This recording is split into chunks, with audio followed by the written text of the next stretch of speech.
Voltamos no segundo bloco do programa Dentro do Fato, conversando com o doutor André Castanha sobre a história da educação no Brasil. Pergunto ao senhor, doutor, antes do ato adicional de 1834, qual era o critério que se utilizava para a contratação de professores?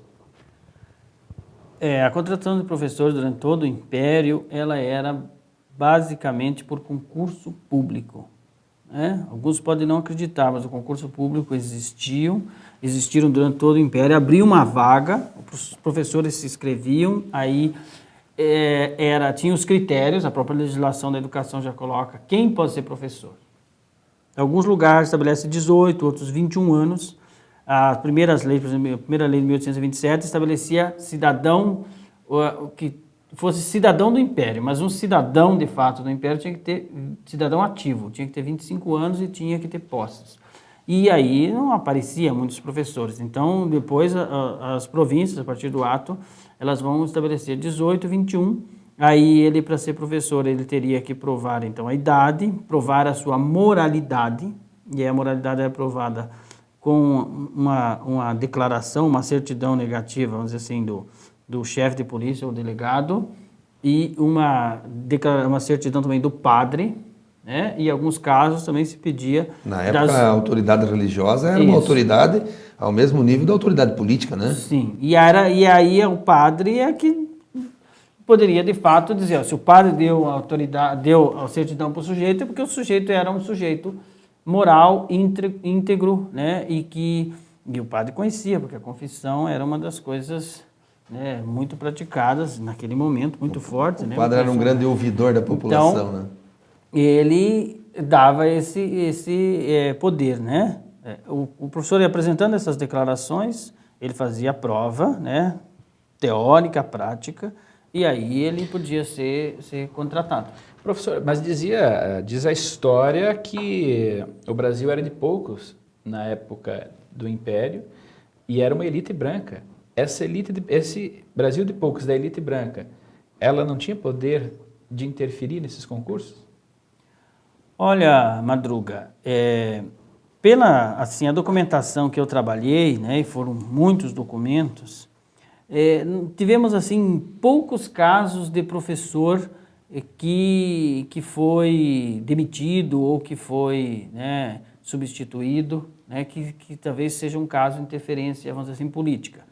A grande seleção era nesse momento do concurso, então ele tinha essas declarações, ele passava na prova, ele era professor e aí ficava 15, 20, 25, 30, 35 anos como professor. Mas essa questão, vamos dizer assim, de interferir mais no cargo do professor, de mudar né, interesses locais, ela foi muito mais forte na República. Depois do fim do Império, na República, aí sim é onde há de fato uma disputa maior entre os estados, há uma disputa maior entre os coronéis de determinados municípios ou regiões, e aí quem está no jogo político, ele fazia uma limpa muitas vezes nos seus professores. No Império essa questão não era forte, porque nós tínhamos um imperador, tínhamos uma referência, e mesmo os políticos ditos, né, liberais, avançados, progressistas, todos eles gostariam, fazendo de tudo para ter a proteção do imperador, e ele está no governo, mas sob a proteção do imperador. Isso só vai, assim, se chocar mais no final, já a partir de 1870, onde começa então a crise da escravidão, a fim da Guerra do Paraguai e outros, o processo de imigração para o Brasil, e aí é onde vai haver os primeiros, assim, movimentos contra o imperador, mas até então todos os liberais, eles queriam ter a proteção do imperador. Seria o período regencial no Brasil?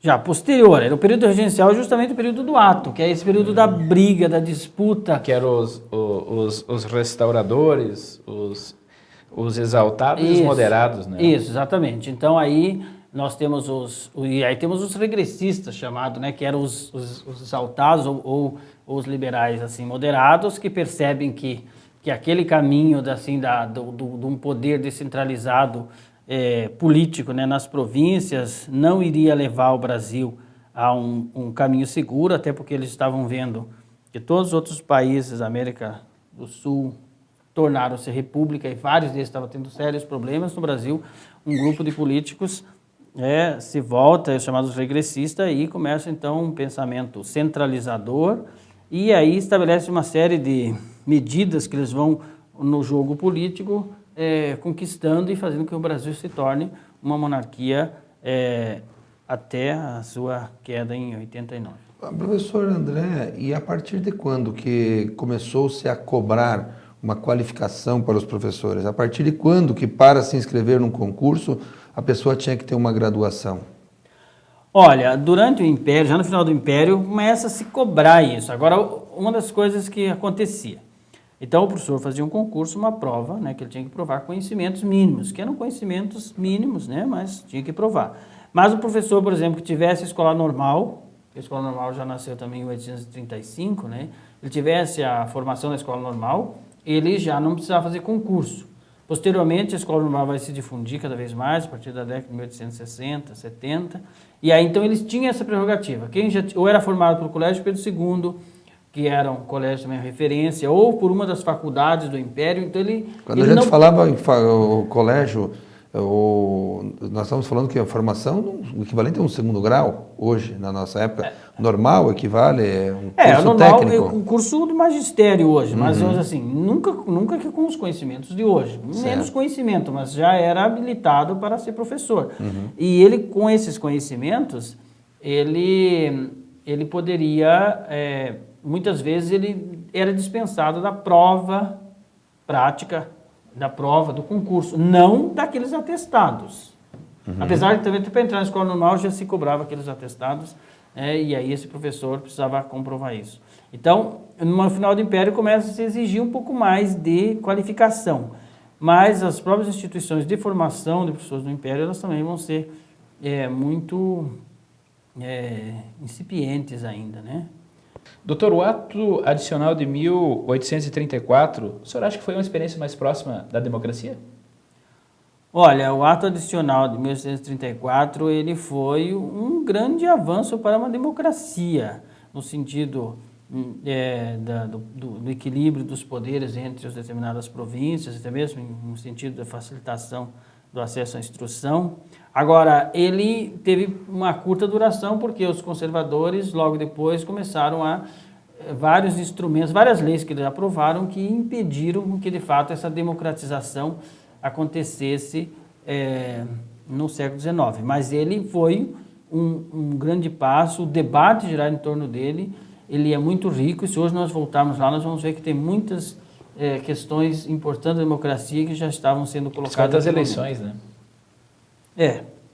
As questões das eleições, aí sim do processo de eleição, que infelizmente ainda hoje é um dos grandes temas que penso que a democracia é só a eleição, né? Mas já está desde lá. Chegamos ao final do nosso segundo bloco e voltamos logo em seguida.